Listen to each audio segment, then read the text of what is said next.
can be talking about mole and molecular mass. Do you know that there's a relation in between mole and molecular mass? Basically, they represent the same thing. So over here, you can see what? You can see H2O, which is a molecular formula of, water, right? Okay.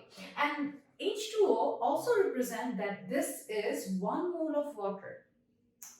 A bit confusing.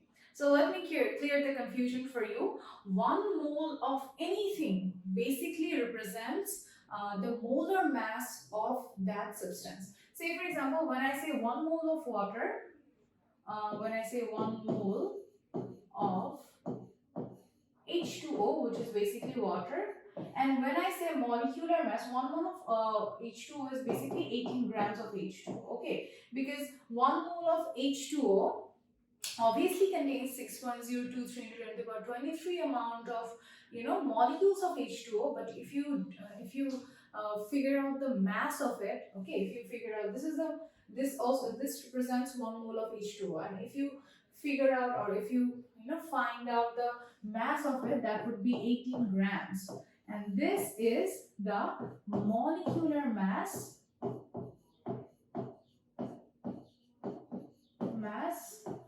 of H2O. Okay. So basically they are same thing. 1 mole of anything is equal to the molecular mass, which we measure in grams. Okay, usually we don't measure molecular mass in grams, but in terms of solving these types of maths, we measure it or we express it in mass. Okay, so yeah, that's why we can say they're equal to each other. They're basically the same thing. Okay, both of these things are represented by H2O. Let me clear this one over here. Okay, so 1 mole of, if I write H2O, this means that here 1 mole of H2O is present. Okay, this means 1 mole. If I write this, it means what? It means 2 moles. 2 mole. Okay, if I write this means 3 mole.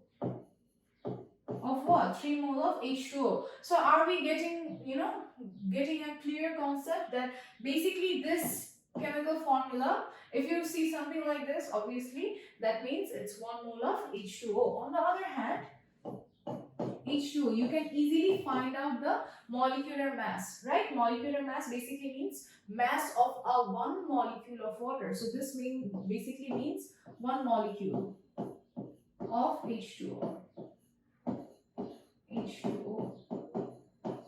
If I write something like this, it means 2 molecule of H2O, because we have 2 H2O, which means 2 molecule.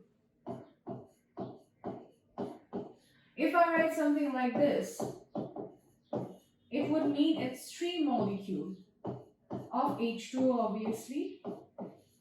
So see, there's similarity. Okay, you can express it in whichever way. If you see this, you can see it's 1 molecule of water or 1 molecule of H2O, or you can see it's 1 mole of H2O. And obviously 1 mole of H2O's molecular mass is 18 grams, right? Okay, you can see some, you can say some other stuff as well. Say for example, you can see that 1 mole of hydrogen, 1 mole of water basically contains 2 hydrogens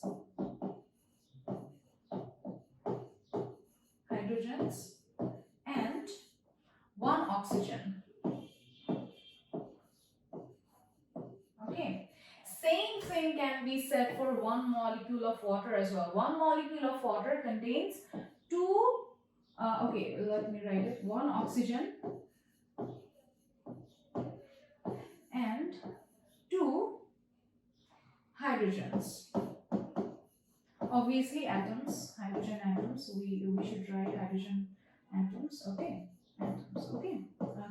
See, there's also similarity presented here as well. Okay, we can see the similarities. Also, we can say that 1 mole of 1 mole of H2O or water basically contains 6.023 into 10 to the power 23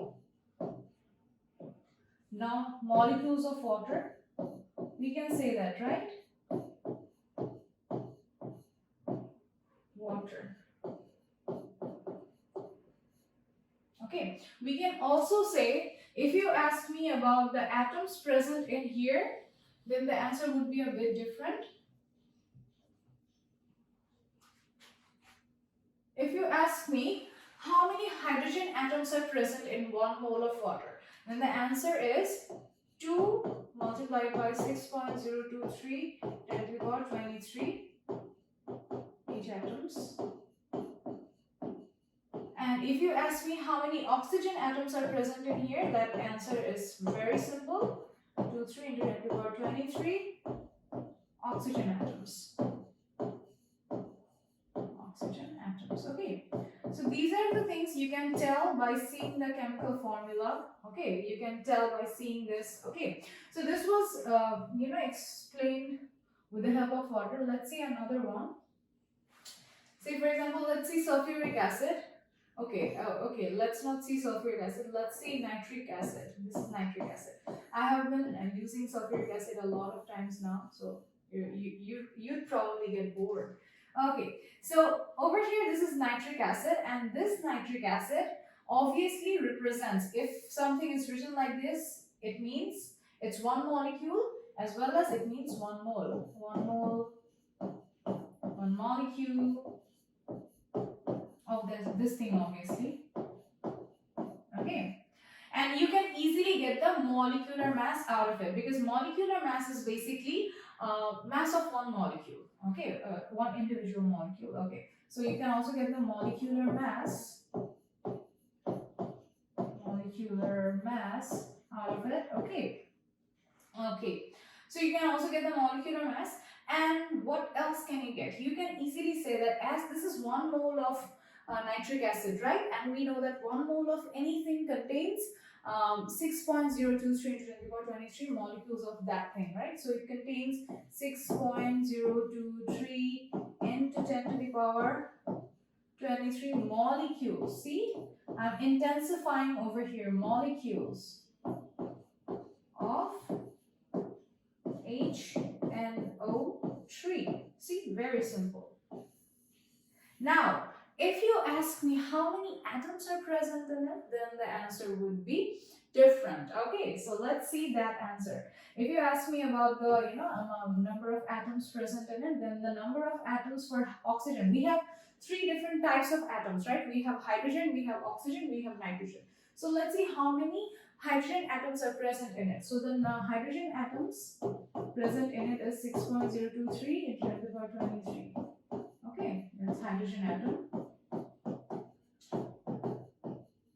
And if you ask me about how many nitrogen atoms are present in it, the answer is quite similar to the hydrogen atoms.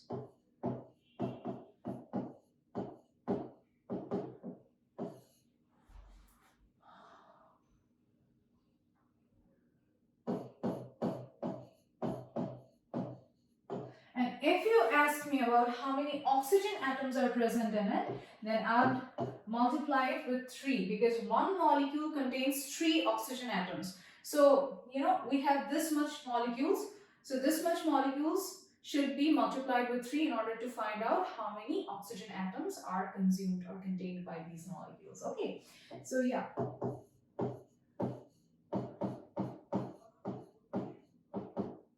This is oxygen atoms. Okay, so yeah, that's how you can actually find out.